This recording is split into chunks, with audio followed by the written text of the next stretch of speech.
We're going to uncover the hidden risks and opportunities that dark value presents for anyone interested in Chicago real estate. For sure. Yeah. Michael Linton, he's got almost 4 decades of experience in this market. Wow. He's seen firsthand how this concept plays out. Yeah. He's not just an academic. Right. He's out there in the trenches, making deals, advising clients. Yeah. So his insights are incredibly valuable for anyone looking to invest in Chicago. I'm intrigued. Yeah. Let's get down to it. Okay. What is dark value? It sounds kind of like something out of a Batman movie. It does. It does. A little ominous, right?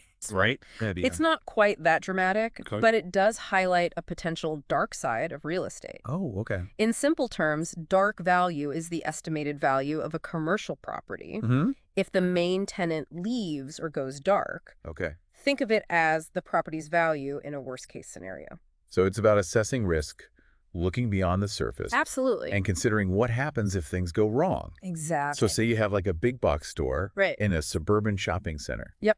Everything seems great. Mhm. The store is busy. Rent is coming in. Right. But what if that store decides to close? Exactly. That's when dark value comes into play. Okay. All of a sudden, that property isn't generating the same income, Right.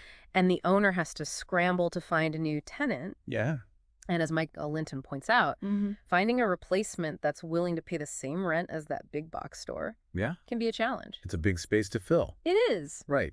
Who else needs a space that big? You might have to divide it, You might. renovate it, offer lower rent. Exactly. Sounds like a potential headache for the owner. It can be. Yeah. And that's why lenders and investors pay close attention to dark value. Okay. They want to know that even if the worst happens, Mm-hmm. the property still has enough underlying value to justify their investment. So it's not just about the current tenant and the rent they're paying. Right. It's about the property's inherent value, its ability to generate income, Exactly. even in a less than ideal situation. Precisely. Okay. And that's where things get interesting. Right. Because dark value isn't just a fixed number. Okay. It's influenced by a whole range of factors. What?